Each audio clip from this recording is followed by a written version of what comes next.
Hi guys, welcome back to our channel. AP ECET 2026 counselling related చాలా doubts అయితే అడుగుతున్నారు. Like ఒక photo పెట్టేసి ఇలా వచ్చిందన్న మేము నెక్స్ట్ ఏం చేయాలి అనేసి. అండ్ ఆల్సో ఇంకో డౌట్ ఏంటంటే క్యాండిడేట్ రిజిస్ట్రేషన్ ఫామ్లో నా పేరు తప్పు వచ్చింది, డిప్లొమా పర్సంటేజ్ తప్పు వచ్చింది, క్యాస్ట్ ఏమో వేరే చూపిస్తుంది, ఈడబ్ల్యూఎస్ ఎలిజిబిలిటీ లేదు, ఇలాంటి డౌట్స్ అయితే అడుగుతున్నారు. దెన్ ఇంకో డౌట్ వచ్చేసి లిస్ట్ ఆఫ్ డాక్యుమెంట్స్ చెప్పారు కదా వీడియోలో, ఆ డాక్యుమెంట్స్ అనేది ఎప్పుడు అప్లోడ్ చేయాలి ఏంటి అనేసి రిపీటెడ్గా అడుగుతున్న డౌట్స్ అయితే ఇవి. దీనికోసం నేను వీడియో అయితే చేస్తున్నా.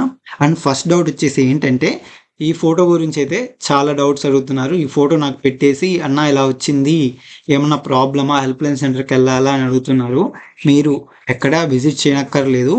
ఇక్కడ ఏంటంటే మీ 7 years study and residence certificate వచ్చేసి హెల్ప్ లైన్ సెంటర్లో వెరిఫికేషన్కి ఇంకా పెండింగ్గా ఉంది, కంప్లీట్ కాలేదు అని మెన్షన్ చేశారు. అంటే వన్స్ హెల్ప్ లైన్ సెంటర్ వాళ్ళు మీరు అప్లోడ్ చేసిన స్టడీ సర్టిఫికేట్ వెరిఫై చేసిన తర్వాత ఇక్కడ వెబ్ ఆప్షన్స్కి ఎలిజిబుల్ అని వస్తుంది. After then you are eligible to place web options. దీని గురించి మీరు అంత టెన్షన్ తీసుకోనక్కర్లేదు, హెల్ప్ లైన్ సెంటర్కి వెళ్ళనక్కర్లేదు. అండ్ సెకండ్ డౌట్ వచ్చేసి ఏంటంటే నా నేమ్ తప్పు చూపిస్తుంది అండ్ మా ఫాదర్ నేమ్ క్యాస్ట్ అనేది డిఫరెంట్గా ఉంది, ఈడబ్ల్యూఎస్ ఎలిజిబిలిటీ లేదు, డిప్లొమా పర్సంటేజ్ డిఫరెంట్గా ఉంది అని రిపీటెడ్గా వచ్చిన డౌట్స్ ఇవి.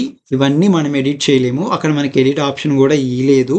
మీరేం చేయాలంటే అవన్నీ కరెక్ట్ చేసుకోవాలంటే హెల్ప్ లైన్ సెంటర్కి వెళ్ళేసి కరెక్ట్ చేయించుకోవాలి. హెల్ప్ లైన్ సెంటర్కి వెళ్ళేటప్పుడు ఒరిజినల్ డాక్యుమెంట్స్తో పాటు 2 set జిరాక్స్ అయితే తీసుకొని వెళ్ళండి.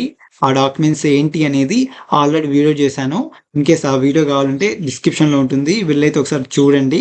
దెన్ లాస్ట్ డౌట్ ఏంటంటే అన్న మీరు లిస్ట్ ఆఫ్ డాక్యుమెంట్స్ చెప్పారు కదా, అవి ఎక్కడ అప్లోడ్ చేయాలి ఏంటి అనేది చాలామంది అడుగుతున్నారు. ఎవరికైతే కౌన్సిలింగ్ అనేది ఏ మిస్టేక్ లేకుండా ఆన్లైన్లో జరుగుతుందో వాళ్ళు మీరు మళ్ళీ ఎక్కడ అప్లోడ్ చేయనక్కర్లేదు, ఎక్కడికి వెళ్ళి వెరిఫికేషన్ చేయించుకోనక్కర్లేదు. అండ్ దెన్ ఎవరికైతే మిస్టేక్స్ ఉంటాయో వాళ్ళు హెల్ప్ లైన్ సెంటర్కి వెళ్ళి ఫిజికల్గా మీ డాక్యుమెంట్స్ అన్నీ వాళ్ళకి సబ్మిట్ చేస్తే వాళ్ళు వెరిఫై చేసి మీ డీటెయిల్స్ అనేది ఏవి తప్పుంటే అవి ఎడిట్ చేస్తారు. అదనమాట వీడియో. ఇంకా ఏమైనా డౌట్స్ మిస్ అవి ఉంటే నేను మీకు క్లియర్ చేయడానికి ట్రై చేస్తాను, ఆర్ఎల్స్ ఇలాంటి వీడియో చేస్తాను ఎక్కువ డౌట్స్ వస్తే.